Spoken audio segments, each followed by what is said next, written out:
Many people look for a financial advisor, but what they actually need is a financial coach. Here's a common interaction that occurs. Hi, I'm Nancy. Thanks for taking the meeting. I'm looking for a financial advisor to help me with retirement planning. Do you have any availability for new clients? It's great to meet you. I'm glad to hear you're already starting to think about retirement planning. I'd be happy to help. We do have an asset minimum in place of $50,000. Will that be an issue for you? Oh, I don't really have that kind of money right now. Do you offer fee-only services? Yes, we do offer fee-only services. For retirement planning specifically, the rates start at around $5,000. To be honest, I don't really have that much either. Is there another path forward? Listen, I recommend that you save as much as you can now until you can get to that $5,000. We can pick the conversation back up then. I make $125,000 a year. Why isn't that enough to get help from a financial advisor? Nancy's situation is actually extremely common. Most financial advisors, even fee-only advisors, won't help you unless you have a certain amount already saved up. Nancy makes a great salary, but because she doesn't have enough saved, she's not able to engage a financial advisor. But this is the thing. Nancy doesn't actually need a financial advisor right now. She needs a financial coach. While a financial coach and a financial advisor might sound very similar, they actually do very different things. Financial coaches, for one, really focus more on the behavior, the habits, and the mindset as it relates to money. They don't manage any assets, nor do they give investment advice. Here are a couple of examples of what they help out with: identifying spending triggers and how to manage them, financial anxiety as well as money mindset beliefs, budgeting and spending habits, how to start building your savings, debt payoff strategies, and goal setting and accountability. I like to think of a financial coach almost like your personal trainer, but for your finances. Just like you would hire a personal trainer to help you achieve your overall fitness goals, a financial coach is pretty much the same thing, but for your personal finances. You have someone there who can help you not only set goals, but hold you accountable along the way. Compensation also differs for a financial coach. It's typically a flat fee paid by the hour, or you sign up for a program that takes a certain amount of time. Some coaches may offer length of commitment is also another big one here. With a coach, you're really working with somebody for 3 to 12 months. Usually 3 months is needed to start seeing changes in habits and to make progress towards goals. Financial goals, similar again to losing weight or hiring a personal trainer, you're not going to see results in just 1 or 2 weeks. You need consistent practice for a couple of months before you start seeing that progress. How does that differ from a financial advisor? Financial advisors primarily focus on technical planning and money management.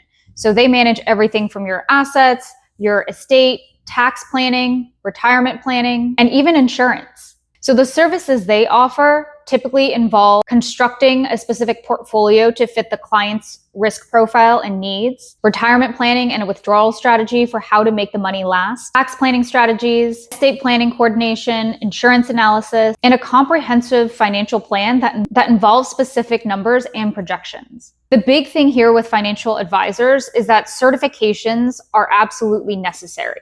Because a financial advisor typically owns assets under management, they need to act in the client's best interest. So they either need to be registered as an RIA, which is a registered investment advisor, and need to be subject to SEC or state oversight. Many financial advisors have credentials like the official CFP, Certified Financial Planner, which is typically the gold standard for a financial advisor. That requires coursework, an exam, and ethics requirements. Ideally, when you're looking for a financial advisor, you want them to be fiduciaries, which means they are legally required to act in your best interests. This is one of the biggest differences between a financial advisor and a financial coach. A financial advisor works with clients over a 10 to 20-year lifespan. The reason is because, again, financial advisors own assets under management, and their goal is to help their clients grow their assets and maintain their wealth well into retirement. Because of that, they have to engage with their clients over a longer period. Compensation is one of the big areas where a financial coach and a financial advisor differ. Financial advisors typically charge a percentage of the assets under management, or AUM. There are fee-only advisors that can still help with retirement planning and estate planning that don't require assets under management, but they would typically bill at an hourly rate. This is really perfect for somebody who already has assets and needs support in finding the right technical strategy, whether it's the asset allocation, tax-efficient withdrawals, or retirement projections. This is the way I like to look at it. A coach helps you build the right behaviors and habits before you have significant assets to manage. An advisor helps you manage and grow your assets once you have them. Some people use a coach first and then transition to a financial advisor once they've built enough savings and investments and actually need technical strategy. Pretty much anybody. Here are a few examples of someone who could benefit from a financial coach. First, somebody who is the first in their family to earn 6 figures but doesn't really know how to turn it into wealth. They don't know how to buy assets with it yet. Second, somebody who's in, let's say, $50,000 worth of credit card debt and wants a plan with accountability on how to pay it off. 3, someone who feels overwhelmed or scared every time they even think about checking their bank account balance. 4, someone who typically overspends and isn't saving as much as they'd like. And then 5, somebody who struggles with scarcity mindset and fears that they'll never have enough money to live comfortably. That last one was actually me for the longest time. So as you can see here, there's a plethora of different ways that a financial coach can help. Some of these lean towards mindset work and reframing negative mindsets and limiting money beliefs, whereas others really need a structured plan or a tool to help them build better habits and to give them better visibility into where their money is going. There are so many more examples of how a financial coach can help. This is just a small list of them.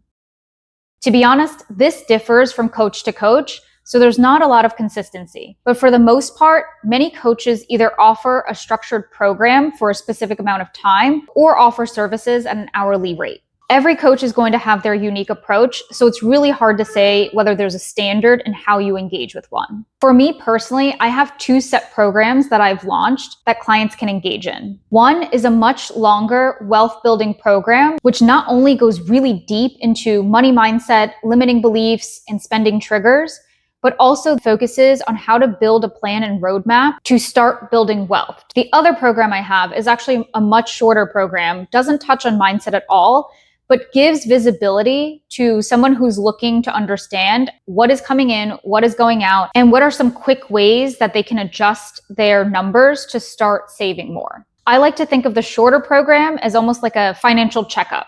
They're going to the doctor for their annual visit just to make sure everything's okay, whereas the wealth building program is a true diagnostic where they're getting several different types of blood tests, scans to get a holistic view of their health. Money is actually very emotional, and the best way to handle it is to really dive into the emotions first before looking at any numbers. Numbers by themselves are not scary. They're really just things written on a piece of paper or in an Excel sheet. Why people react to the numbers is really driven by emotion, fear, the guilt, the shame. All of those cloud your view of money and finances. But when you understand when and why you're reacting, you start seeing money in a very different light. That's when it's most powerful to start looking at your numbers. This typically depends on the coach, but I would say on average, anywhere from 3 to 12 months. Most of the habits that you end up building with the coach can carry on even after the engagement. These are not habits that just stop once you stop working with a financial coach. Most financial coaches won't take on a client unless they're willing to commit to at least 3 months. And there's a really strategic reason for why. Month 1 is typically focusing on the right habits to build. Month 2 is when you really put it into practice, but it takes 21 days to build a habit, which means all of month 2 is just about working consistently to build that habit. And month 3 is really the first time where the habits actually stick. And that's where a lot of the progress will take place. So many times financial coaches will typically want a longer engagement depending on the goals that the client has. For bigger or long-term goals, a longer engagement is necessary to actually start seeing the progress being made towards those goals. Similar to what I talked about before, a financial coach can really help with a number of things. But the first thing you need to ask yourself before engaging with a financial coach is what you want to do differently 3 to 6 months from now. Here are a few examples of goals to set before engaging with a financial coach. First, I'm trying to get out of X amount of credit card debt. I'm looking to create a clear plan on how to pay off this debt as soon as possible. Second, I want to build better money habits and get my emergency fund savings to X amount. Third, I'm starting over due to a divorce, a job loss, or another life-changing situation, and I'm looking for support on how to manage my expenses and the financial anxiety I have with supporting myself. Overall, a financial coach can be really beneficial to kickstarting your wealth building journey. It starts with better habits that then compounds into more and more money saved, which then leads to opportunities to investing that money in the stock market, in real estate, in local small businesses, wherever you are passionate about. And at that point, going from a financial coach to a financial advisor is the right next step if you feel a financial advisor is important to continue growing your wealth. If you're interested on one-on-one coaching, check out my links in the description for my 2 programs that I'm offering. I only have a limited number of spots right now for clients. So if you're interested, make sure you sign up on my website. If you're unsure about what program is right for you or whether we would be a good fit, book a 30-minute consultation with me via my Calendly link in the description. I'm happy to talk through my background, what I can help support, and whether or not this would be a beneficial relationship. I'll see you in the next video.